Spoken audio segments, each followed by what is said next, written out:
aprovechar es su parte contra una fuerza mucho mayor, que sería todas las tributarias representadas por la otra. Si yo tengo un compromiso, tengo hepatomegalia en mi cabeza, tengo que pensar por qué tiene ese paciente hepatomegalia, qué venas pasan por ese hígado. En la vena cava inferior. Entonces algo en la aurícula derecha, en la sobrecarga de presión de la aurícula derecha, que se está yendo a hígado y está haciendo que haya hepatomegalia. Todo en la cabeza tiene que estar en el circuito sistémico pulmonar. Eso lo tienen que saber normal. Bien de memoria, de libro o como ustedes quieran recitarlo, pero lo tienen que saber. Varias preguntas hice a los dos grupos, tanto el B como el C, de anatomía y no se acuerdan. Electrocardiograma, ¿cuáles son los criterios de ritmo sinusal? Yo sé que es del primer parcial, pero no quiere decir que lo que dieron del primer parcial para el segundo parcial ya no sirve, que lo tengo que borrar, reset y solamente lo nuevo. Criterios de ritmo sinusal, no respondían. Todo lo que es normal tiene que estar en su memoria para las prácticas, porque de esa manera van a poder identificar los patrones. Si no, no entiendo yo la finalidad de ir a práctica si no tienen ningún conocimiento de base normal. Están yendo a aprender lo patológico, lo nuevo. Entonces lo normal lo tienen que saber ya de base. Dos grupos, un grupo, bueno, cardiopatía isquémica. Repaso de un poco de anatomía. De la base de la aorta y en diástole se van a nutrir las arterias que van a irrigar todo el tejido miocárdico. Este tejido miocárdico, tanto del ventrículo derecho como del ventrículo izquierdo y de aurículas, está irrigado por dos arterias principales. Todo en anatomía nunca es 2 más 2, siempre hay variables, pero en estudios anatomopatológicos post-mortem de miles de pacientes, las variantes normales más predominantes son tener una arteria coronaria derecha y tener un tronco de la coronaria izquierda con 2 hemiramas. Esas son las variantes normales, esas son las que nos enseñan a nosotros a estudiarlas. La coronaria derecha puede dar muchas subramas: interventricular posterior, da la arteria del nodo sinusal, da la arteria también del nodo auriculoventricular. Dentro de las dos subramas más importantes del tronco izquierdo o de la coronaria izquierda están la circunfleja y la arteria descendente anterior. Importante conocer estas arterias porque van a irrigar ciertas caras del corazón. Por ejemplo, coronaria derecha le va a irrigar la cara inferior del corazón. Si yo tengo en un electrocardiograma un supra o infradesnivel del ST en D2 de 3 ADF, puedo inferir o sospechar que la coronaria derecha es la que está dañando o comprometiendo este tejido miocárdico. Lo mismo si tengo, por ejemplo, las septales, puedo ver un supradesnivel, un QS de 1, B2. Lo mismo si puedo una obstrucción en el tronco, tendría un anterior extenso desde B1 hasta B6, supra y infradesnivel o ondas en el caso que haya extensión. Entonces recordemos y memoricemos bien. Tenemos dos coronarias, coronaria derecha y coronaria izquierda. Coronaria izquierda, ¿cuáles son las más importantes? Descendente anterior y circunfleja. De coronaria derecha, ¿qué tengo que recordar? La arteria del nodo sinusal, la arteria del nodo AB. Algunos pacientes que infartan por tronco de coronaria derecha llegan con bloqueos auriculoventriculares, con pausas o paros sinusales. Las arterias coronarias derecha, como les decía, da la arteria del nodo sinusal y del nodo AB, pero en un 60 y 90%. ¿Qué quiere decir? Que 40% de las veces la arteria para el nodo sinusal puede venir de la descendente anterior o a veces de la circunfleja. Siempre hay estas variantes anatómicas. Hablando de cardiopatía isquémica, ¿qué es cardiopatía isquémica? Tenemos estas coronarias que las acabamos de ver. Una cardiopatía isquémica se refiere a una obstrucción en alguno de los segmentos de estas arterias coronarias. Vamos a hablar netamente de la etiología aterosclerótica. Hay otras etiologías: vasoespasmos, bandas musculares, vasculitis, embolias isquémicas, que estas son mucho más raras. Se dice que aproximadamente 90 o más % de las veces los casos de infarto agudo de miocardio son por patología o etiología aterosclerótica. ¿Ya? El proceso de la aterosclerosis empieza desde mucho más pequeño de ustedes. Se hicieron estudios, por ejemplo, no me acuerdo si eran vietnamitas o japoneses, que fallecieron en épocas de la guerra. En estos pacientes se hizo un estudio anatomopatológico de la placa miointimal, o sea, del grosor de los vasos carotídeos. Y ya se demostró que pacientes de 18 a 21 años ya empezaban a tener placas ateroscleróticas. El exceso del colesterol LDL, el colesterol malo, en la sangre va a ser captado por estos monocitos, va a ser fagocitado por estos monocitos que se convierten en macrófagos y meten estas células espumosas dentro del endotelio. Es como, yo les digo a veces, es como cuando de chiquitos nos mandaban a barrer un cuarto, levantábamos la alfombra y metíamos la basura debajo de la alfombra, es más o menos parecido. Se mete por debajo del endotelio estas placas, estas células espumosas, que luego se van acumulando entre sí y van formando este núcleo lipídico. Este núcleo lipídico, uno de los grandes problemas es que es proinflamatorio. Jala muchas células del torrente circulatorio inflamatorias y sustancias inflamatorias que me van a ir agregando plaquetas, glóbulos rojos y células formes de la sangre y formando el famoso trombo. Si este trombo, por un desbalance, necesito mayor flujo de sangre y esto está obstruido y no me lo da, este músculo sufre isquemia. Si este trombo se suelta, viaja en el torrente circulatorio y llega a un vaso de menor lumen, lo obstruye por completo y ahí sí me produce un infarto agudo del corazón. ¿Ya? La placa aterosclerótica puede regresionar con antiinflamatorio, con IECA, con Aradón y otros fármacos que vamos a ver hoy. En todo el plasma sanguíneo va a haber siempre un balance entre las sustancias que son anticoagulantes y antiagregantes que van a prevenir la formación de trombos y las sustancias fibrinolíticas que van a disolver los trombos bien formados. También tenemos fármacos creados con estas particularidades. Tenemos antiagregantes, ácido salicílico, clopidogrel, prasugrel, ticagrelor, cangrelor. Tenemos anticoagulantes que ya los nombramos, ya los vimos en fibrilación auricular, warfarina, rivaroxaban, dabigatran, apixaban. Tenemos anticoagulantes de uso endovenoso o sistémico, como por ejemplo las heparinas no fraccionadas o de baja presión molecular. Y los fibrinolíticos, cuando el trombo ya está formado, cuando ese paciente se está infartando, yo quiero disolver ese trombo. Puedo utilizar algún tipo de fibrinolítico. Cuando hay un desbalance entre estas sustancias, yo voy a tener la clásica triada de Virchow. La triada de Virchow nos dice que para que haya un fenómeno trombótico, tienen que confluir tres situaciones. Una lesión endotelial, esa placa aterosclerótica que acabamos de ver, la hipercoagulabilidad, cualquier proceso tumoral, inflamatorio, embarazo, cuadros sépticos, problemas renales, un flujo sanguíneo normal, fibrilación auricular, ¿ya? Disfunción ventricular, inmovilidad, enfermedad varicosa. Un paciente que tenga dos de estas tres situaciones es un paciente con alto riesgo de formar trombos. Y estos son los pacientes que nosotros vemos todos los días en el hospital.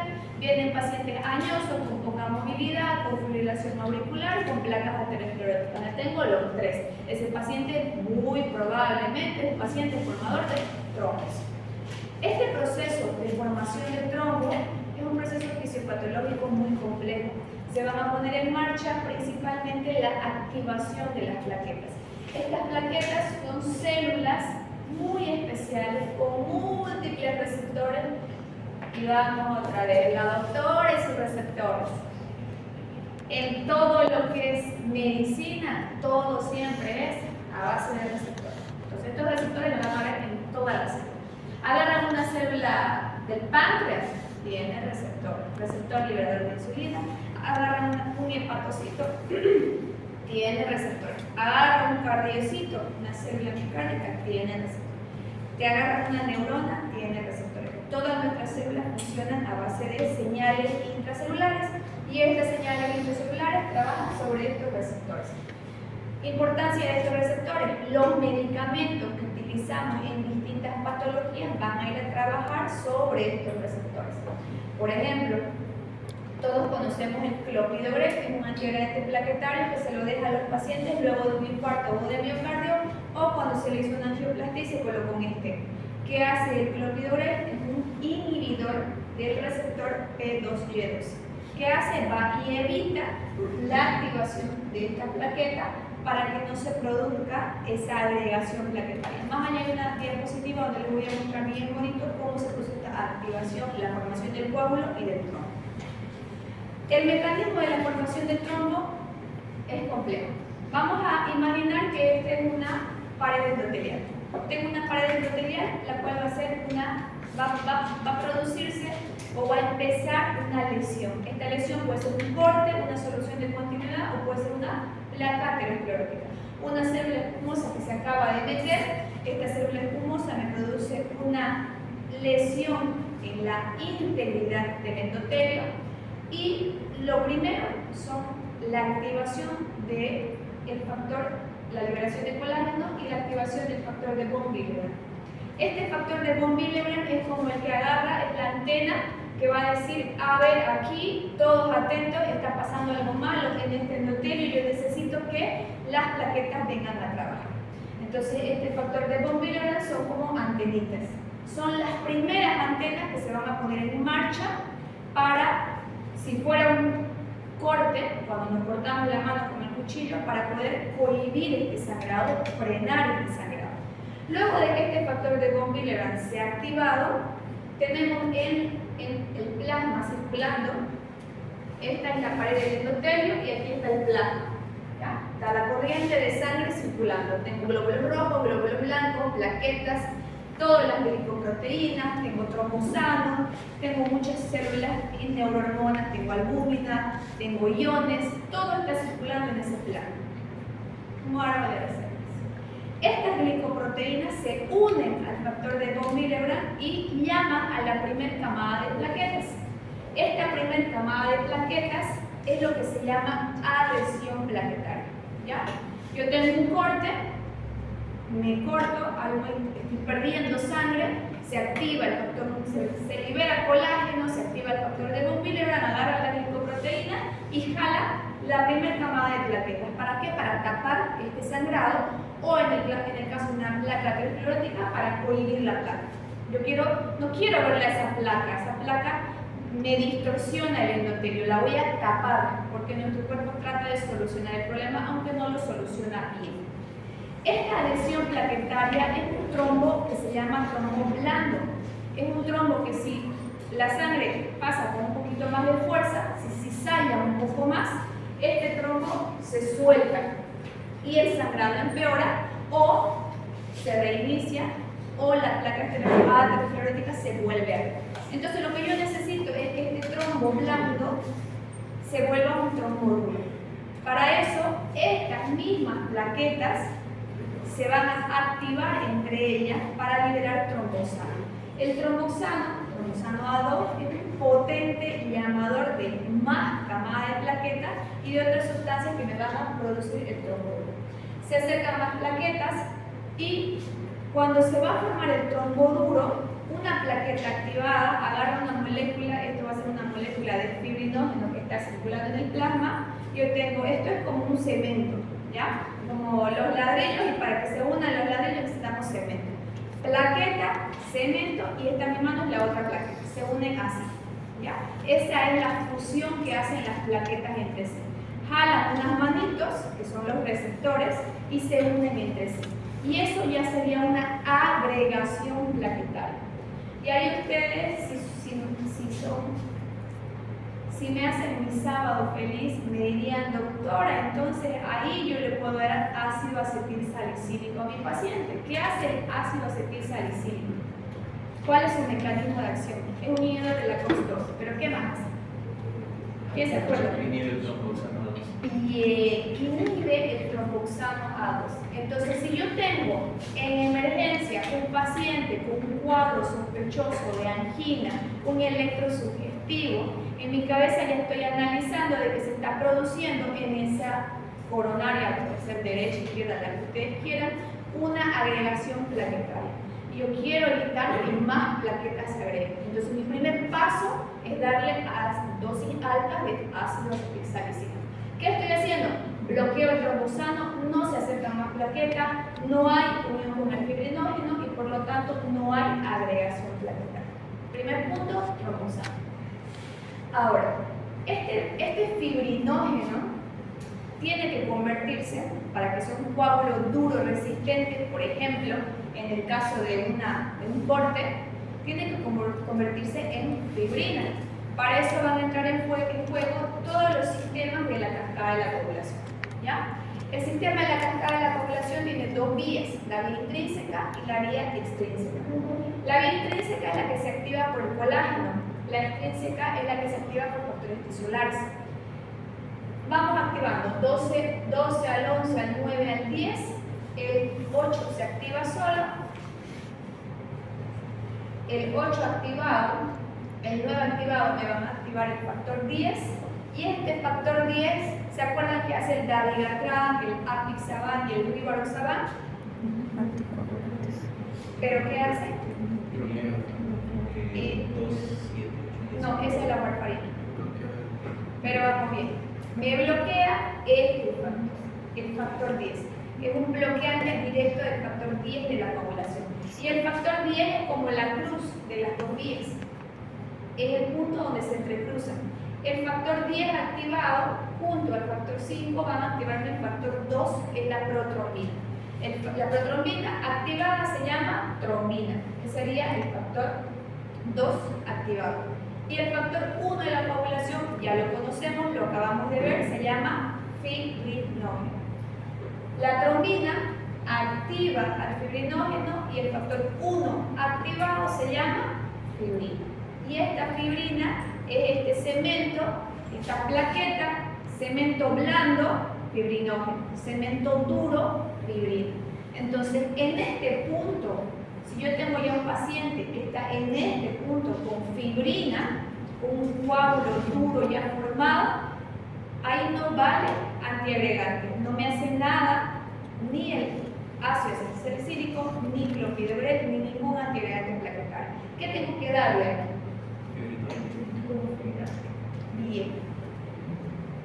La otra vía, la vía extrínseca, trabaja principalmente la warfarina, factor 2, 7 y 10, que son los que van a ser bloqueados en su producción a nivel hepático y de esa manera producir la anticoagulación. Otros factores que ya conocemos, otros medicamentos que ya conocemos son el rivaroxaban, dabigatran y apixaban. Según la cuarta definición y la última publicada de infarto agudo de miocardio, está dada por la aparición de muerte celular, pero vean qué complejo es. Nosotros tenemos evidencia de daño miocárdico. ¿Cómo vamos a tener evidencia de daño miocárdico? Con la troponina I ultrasensible cuantitativa. Ya no sirve como antes CKMB, CPK, LDH, porque se hacían todas las enzimas cardíacas que no eran específicas.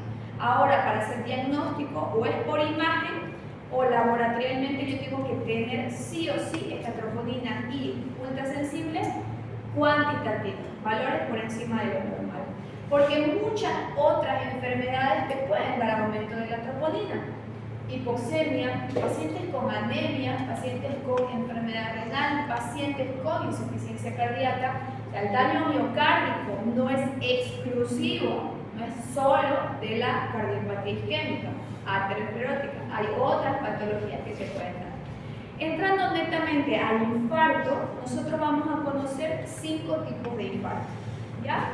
El tipo 1 es el que estamos hablando en este momento, es ese daño causado por una placa aterosclerótica. A la evidencia de la rotura o la erosión de esta placa aterosclerótica, y nosotros vamos a tener esto: un vaso sanguíneo con placa aterosclerótica, un trombo que puede estar completamente obstruyendo o parcialmente obstruyendo el vaso sanguíneo. Ese es el tipo 1. El tipo 2 es un desajuste entre el aporte y oxígeno, entre el aporte y la demanda de oxígeno. Por ejemplo, un paciente que está con shock séptico necesita un aumento de la demanda de oxígeno, está más taquicárdico. Si yo tengo coronarios que no pueden suplir con esta necesidad, puedo tener un infarto agudo de miocardio. El tipo 3 son pacientes que llegan a emergencia en muerte súbita, son pacientes que llegan en paro cardíaco. Al reanimarlos se dan cuenta que hizo una taquicardia ventricular o una fibrilación ventricular secundaria a un infarto agudo de miocardio.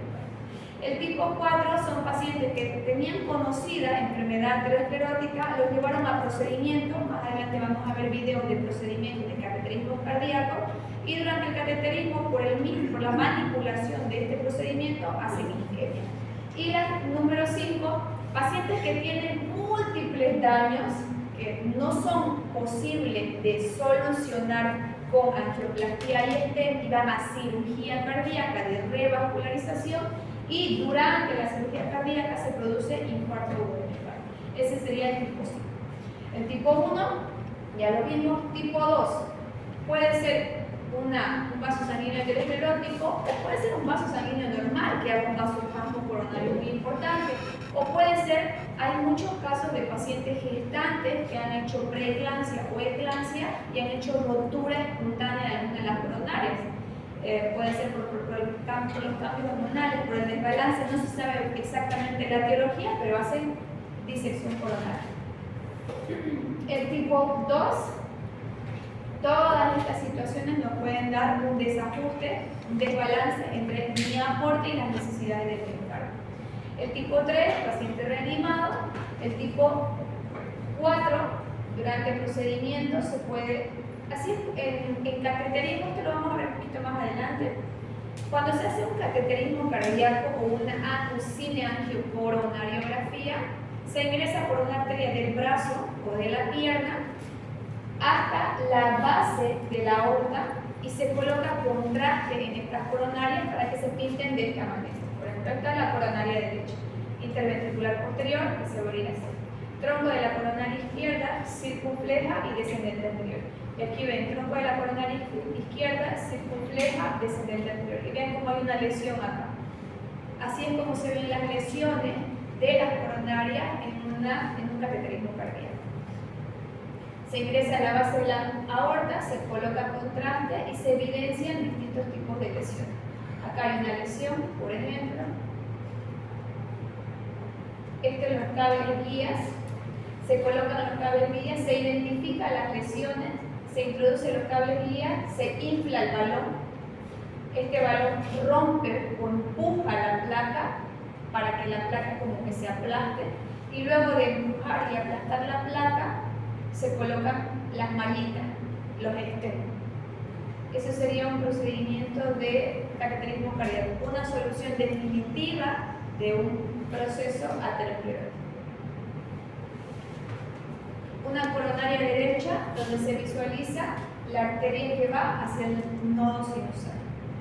Tronco de la coronaria izquierda, así es como se ve en cateterismo cardíaco, circunfleja y la arteria del nodo auriculoventricular.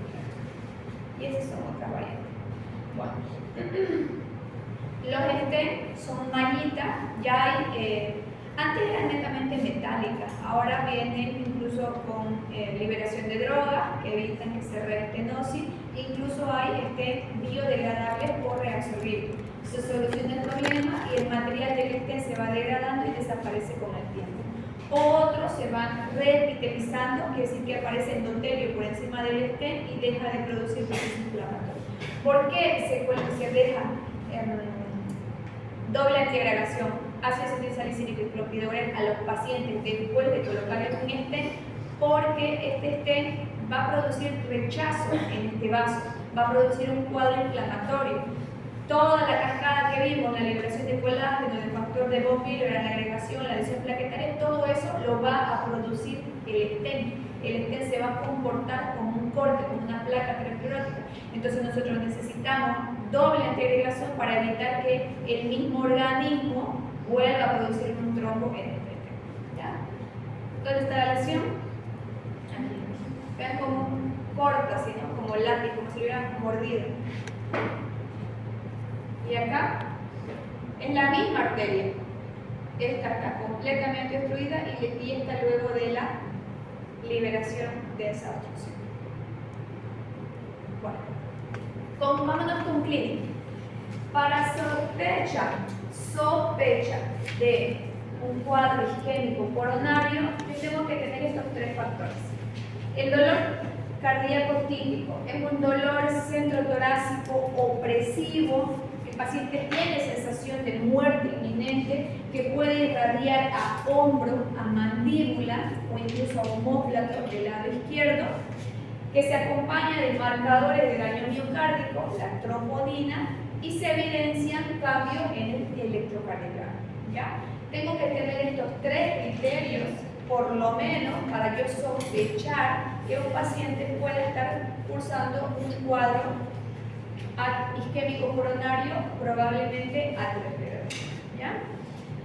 Las arterias, vimos las arterias gruesas, ¿no? Las arterias coronarias, las groseras, las que son evidentemente grandes encima del miocardio. Pero la complejidad de las coronarias va mucho más allá. Y esta complejidad es la que nos va a dar los cambios en el electrocardiograma. ¿Ya? Las arterias son epicárdicas. ¿Se acuerdan si esta es por dentro que teníamos? Endocardio, miocardio, epicardio, ¿no? Lo externo es epicardio y luego pericardio, ¿no? Estas arterias epicárdicas van a meterse dentro del miocardio y esas son las arterias perforantes. Esta es la coronaria que va a ir metiendo como las ramas dentro de la tierra de un árbol, lo mismo. Y estas ramitas son las que van a producir la isquemia miocárdica. ¿Ya? Hablando de patología cardíaca en el electrocardiograma, nosotros vamos a poder identificar tres tiempos. ¿Ya? Isquemia, que es el primero, la lesión y por último la necrosis. Estos tres tiempos nosotros los podemos identificar en el electrocardiograma, ¿ya? Y todo va a ir según el tiempo. Si es menos de 20 minutos, nosotros vamos, si la obstrucción tiene menos de 20 minutos, nosotros vamos a ver alteraciones en la onda P, ¿ya? Alteraciones en la repolarización. Si una arteria coronaria se obstruye menos de 20 minutos de evolución, yo voy a observar cambios en la onda P. ¿Ya? Después vamos a explicar lo de subepicardio y subendocardio. Si esta obstrucción empeora o se dilata en el tiempo y pasa más de 20 minutos, yo voy a tener alteraciones en el segmento ST. La isquemia inicial la veo en la T. La lesión prolongada en el tiempo la veo en el segmento ST. ¿Ya? Isquemia, lesión y por último, necrosis. Si esto es mucho más de 2 horas, ya es irreversible el daño, ya tengo yo muerte celular, no voy a recuperar ese miocito. Todavía en isquemia y lesión puede ser que yo recupere. Isquemia es 100% recuperable, 100% recuperable. Lesión, 50-50 dicen los médicos. Vamos a ir dependiendo de la zona y el área y el tratamiento elegido. Pero cuando ya hay necrosis, cuando esta isquemia miocárdica sobrepasó las 2 horas, el daño es irreversible. Y bueno, los conceptos han ido cambiando, ¿no? Vamos a ver, antes se decía que neuronas que morían, neuronas que no se recuperaban. Decía que nosotros, se creía que nosotros nacíamos con un número programado de neuronas y que con el paso de los años íbamos perdiendo estas neuronas y no las podíamos recuperar. Ahora se sabe que hay una neuroplasticidad, que nosotros podemos hacer algunos factores para recuperar nuestras neuronas. Por eso hay muchos pacientes con accidentes cerebrovasculares, con hemiplegia brachioradial derecha o afasia o algún trastorno cerebelo o de alguna parte que recuperan función. Tal vez no al 100%, pero lo van recuperando. En el corazón, por ahora, hasta lo que sé el día de hoy, no hay forma de recuperar tejido miocárdico. Si tejido miocárdico más de 2 horas muere, no hay forma de recuperar. Por eso es tan importante que ustedes hagan diagnóstico oportuno de cualquier paciente que tenga cardiopatía isquémica, probablemente de origen aterosclerótico, para poder solucionar el problema idealmente en menos de 1 hora. El paciente, te hablan de, hay un término que se utiliza, puerta balón, ¿ya? Quiere decir que desde que el paciente llega al hospital con un cuadro isquémico coronario hasta que ingresa a la sala de hemodinamia para desobstruir esa arteria, no debería pasar más de 90 minutos. Ese es como que su límite para que sea potencialmente recuperable ese miocardio, ¿ya? Ahora, vámonos un poquito a cuándo es subendocárdico y cuándo es subepicárdico. Vamos a complicarnos un poquito, ¿ya? Isquemia, ¿ya? La pared o el músculo cardíaco se va a dividir en endocardio, que es por dentro, y epicardio, que es por fuera, ¿no es cierto? Volvemos, se lo voy a dibujar para que se entienda un poquito mejor. ¿Se acuerdan cómo era el fenómeno de la despolarización?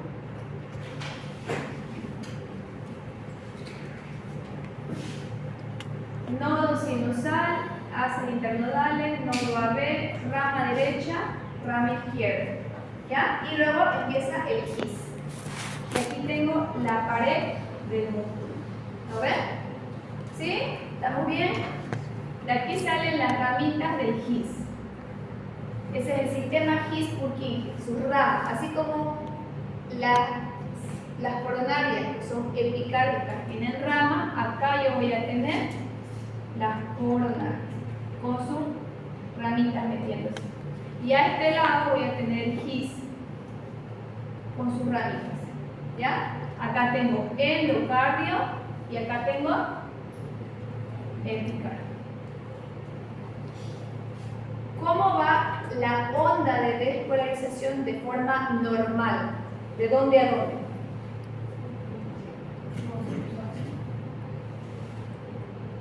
Va de endocardio a epicardio.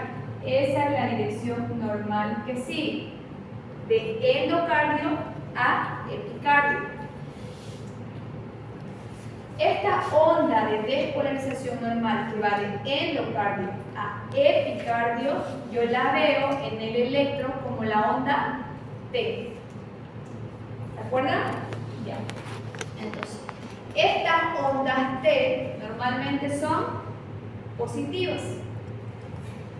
Si hay isquemia en epicardio, yo voy a tener un cuadro isquémico coronario con supra o infra del nivel del ST, dependiendo de dónde empiece la lesión. ¿Por qué lo veo con cara de doctora? No le entiendo lo que está hablando. Ya, de nuevo. Ya, a ver, aquí. El flujo de sangre viene de epicardio a endocardio.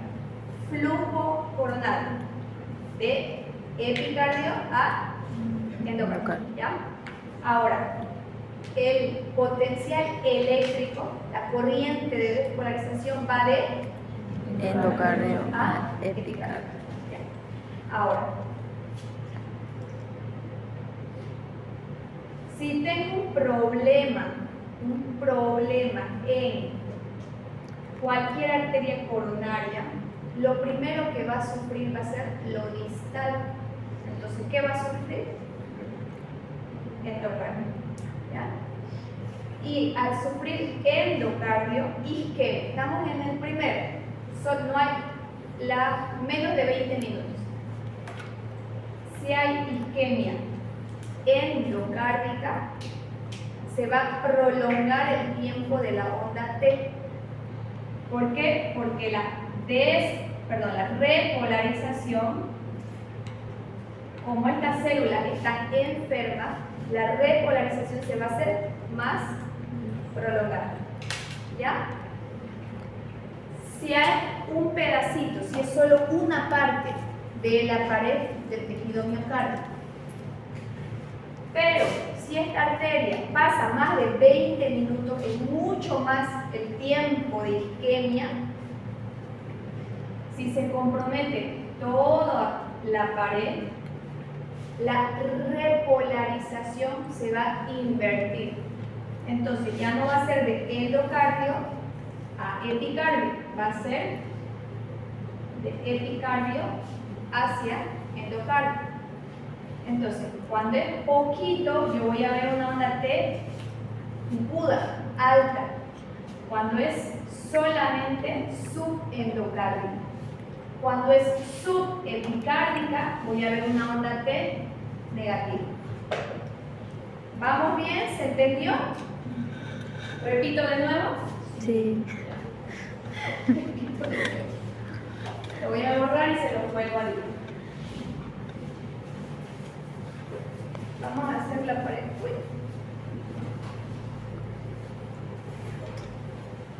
Ya, se la voy a hacer la pared más grande. Ya. Esto es endocardio. Aquí está endocardio. Y este es epicardio. Por fuera. Por dentro tengo el sistema His-Purkinje, que me va a llevar el potencial de acción eléctrico. Volvemos otra vez a los primeros días de clase, donde veíamos B1, B2, B3, las cámaras fotográficas y la onda de repolarización. ¿Ya? Repolarización.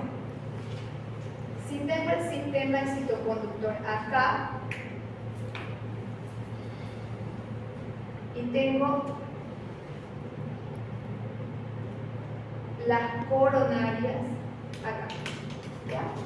Cuando la lesión no es completa, cuando la isquemia, perdón, es inicial, yo voy a tener una repolarización más prolongada en el tiempo.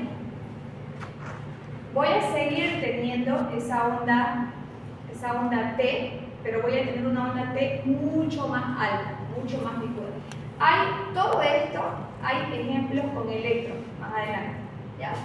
Entonces voy a tener una onda de repolarización mayor en el tiempo. Ay, perdón. ¿Ya? Cuando es toda la pared, el compromiso es subepicárdico. Cuando es parte de la pared, subendocárdico. Cuando es toda la pared, subepicárdico. Si es subendocárdico, tengo ondas T altas y picudas. Si es subepicárdico, tengo ondas T negativas, porque se invierte la vía normal de repolarización. Se lo muestro con ejemplo. Esto sería subendocárdico o subepicárdico.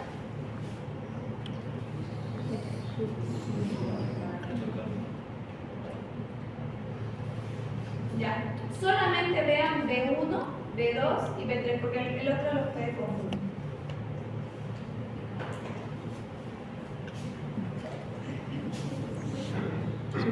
Subepicardio. Esta es la T. Esta es la T. Esta es la T. Endocardio. Bien, subendocardio. Ahora aprovechemos para repasar. Tenemos un electro y lo primero que buscamos, fuera de lo patológico o lo muy obvio, es si es un ritmo sinusal o no. ¿Qué necesitamos para un ritmo sinusal? La presencia de onda P. ¿Ya? Onda P en D1 positivo, en D2 D3 casi no se ve, pero ya con 2 D3 ya te ve. El PR parece normal. Tenemos onda P, RS, T. Esta es una onda T. Entonces es un ritmo sinusal. ¿Ya? B1, B2, B3 son la cara septal del corazón. Esta cara septal del corazón, la mayor parte de las veces la irrigan las arterias septales provenientes de arterias circunflexas. Cuando nosotros vemos esto, podemos decir, ¿no? Cuadro isquémico coronario probablemente de arterias septales. Entonces, lo mismo. Existen dos tipos de isquemia. ¿Ya? Es lo que les estaba dibujando. Endocardio, epicardio. Este es el electrodo captador. Este es el electrodo B1, B2, B3, B4, B5, B6, D1, D2, D3, ABR, ABL, ABL. ¿Ya? Estos electrodos captadores son los que ahorita solamente vamos a hablar de la onda T, solo de la onda T. ¿Ya? Entonces, cuando es subendocárdico, yo voy a tener estas ondas T altas. Parcialmente, solamente está distorsionada parte o comprometido parte de la pared. Cuando es subepicárdico, yo voy a tener ya ondas T negativas, porque la onda se distorsiona. Si antes era, ¿se acuerdan de la onda de despolarización y repolarización? ¿Cierto? Cabeza positiva y cola negativa. ¿Ya? Entonces, cuando estas ondas se distorsionan su polaridad, es como que invierte, si va de endocardio a epicardio, ahora voy. Esto es lo normal, ¿no? Despolarización de endocardio a epicardio y repolarización de epicardio a endocardio. Pero como está más lento, tengo ondas T altas, pero se mantiene todavía normal. Como está comprometida toda la pared, se invierte la polaridad. Las dos van en la misma dirección. Por eso las ondas T ya las veo negativas. Estas T altas, ¿no? Y acá pica. Bien. Ya no se pasa por alto las ondas T. Totalmente negativas. Variante. Normal, podemos tener repolarización, bloqueo de rama, ondas T negativas. No todas las ondas T negativas son por isquemia. ¿Ya? En repolarización, en strain, QT prolongado, puede ser como diagnósticos diferenciales. Y acá,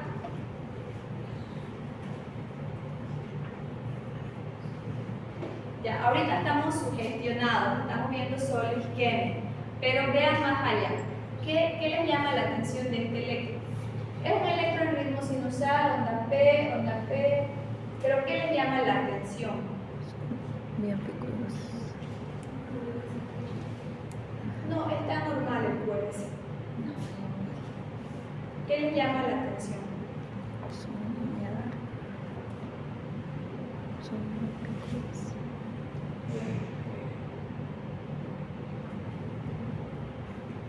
Vean todo, no solamente la onda T, ¿ya? Vean cómo está la onda P, cómo está el QRS, ST y la T. Y tratemos de hacer asociación. ¿Dónde están las T negativas en este electro?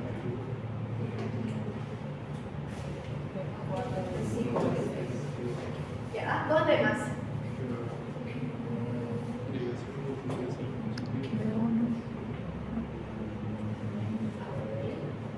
Ya, muy bien. A ver.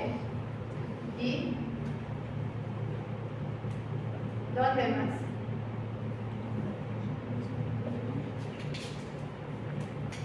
Acá tenemos B1, B2, B3, B4, B5, B6, D1, ABL, ABR, ABF, D2 y D3. ¿Dónde tenemos las T negativas? D4, D5, D6, ABL y D1. ¿No les parece rara esa agrupación? ¿No les llama la atención esa agrupación de T negativo? ¿Qué más tienen esas derivaciones? ¿Qué más hay en B4, B5, B6, D1 y ABL en el electro? ¿Qué más les llama la atención? ¿Cómo está el coherencia en esa derivación? ¿Está muy alto? ¿Está normal? Alto. Está muy alto. Muy alto. Y si yo sumo, por ejemplo, a ver, 5, 10, 15, 20, 25, 30, 35, 40, 42 más o menos. 42 milímetros. S en B1 o B2 más R en B5 o B6. Mayor a 35 es criterio de 10. Entonces, ¿este electrón qué es? Estamos viendo el lado izquierdo del corazón. Cuando el corazón se lo metemos muy chiquito, no es más grande. Estamos viendo el lado izquierdo netamente. Tacto distorsionado, estamos viendo hipertrofia ventricular izquierda. Estas son precordiales izquierdas. Cuando yo veo esas ondas R alta en D1, ABL, B4, B5, B6, esto es hipertrofia ventricular izquierda. ¿Tiene onda T negativa? Sí. ¿Puede ser por isquemia? Sí, por la hipertrofia. Pero esto no es un cuadro aterosclerótico. Esto puede ser hipertenso mal controlado o puede ser una estenosis aórtica. ¿Ya? Lesión. ¿Ya? La lesión, los cambios se van a dar cuando la isquemia es mayor o prolongada más de 20 minutos. ¿Y dónde los vamos a ver? En el segmento ST. Este segmento ST normalmente es isoeléctrico, que quiere decir que no genera ni potencial positivo ni potencial negativo, está sobre la línea de base. Igual, vamos a tener lesión subendocárdica o lesión subepicárdica. Este es más fácil, lo van a entender mejor que el de isquemia. En la lesión subendocárdica es como que los están apuntando, se está escapando de las flechas, están escapándose de la derivación. Si yo tengo aquí, por ejemplo, B5, yo vería un infradesnivel en B5. Si fuera subendocárdico, ¿dónde está la lesión? Solo hay precordiales. No hay derivaciones de miembros.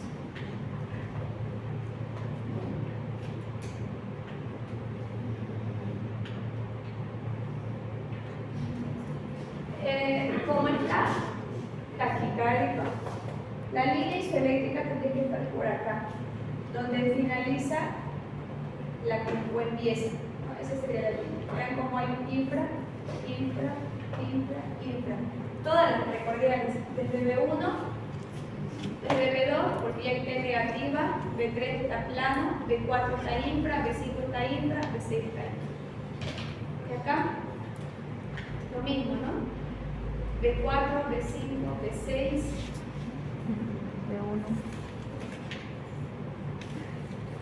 D1, ABL. Y ahí me pueden decir, doctora, D1 y ABL no es izquierdo. No lo veo en este caso porque en B4, B5, B6 no tengo R alta.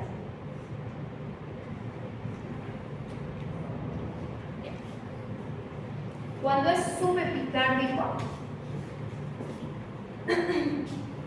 está apuntando a la derivación. Supra o infradesnivel quiere decir que se aleja o apunta a la lesión.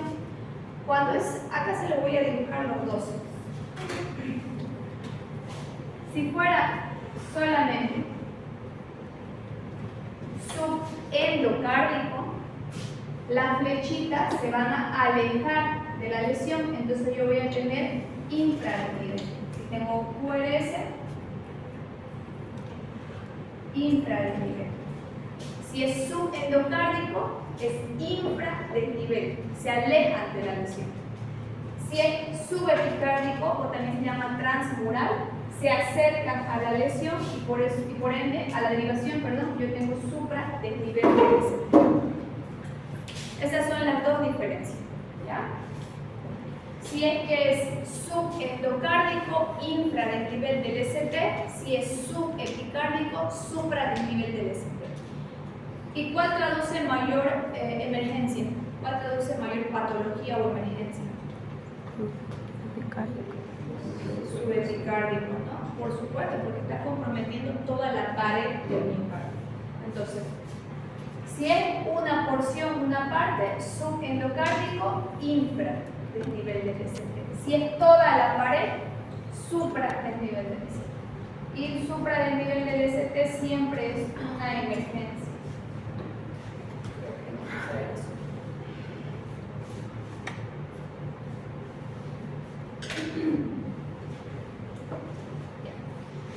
Yéndonos en el tiempo normal, elevación del ST,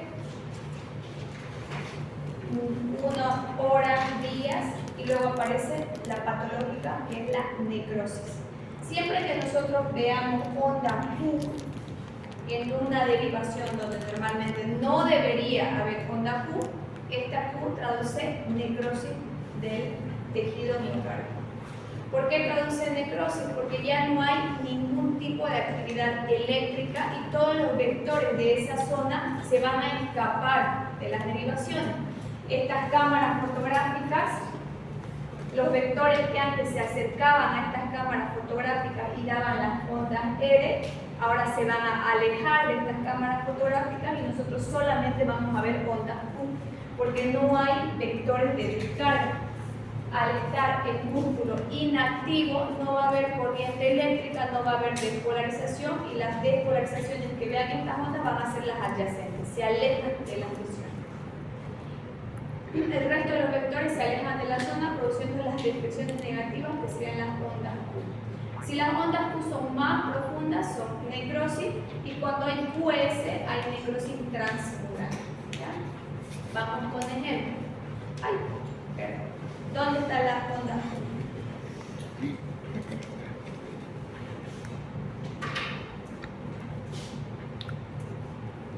En el de arriba son dos electros diferentes. Este es uno y este es otro. En el de arriba, ¿quién se anima? Detrás.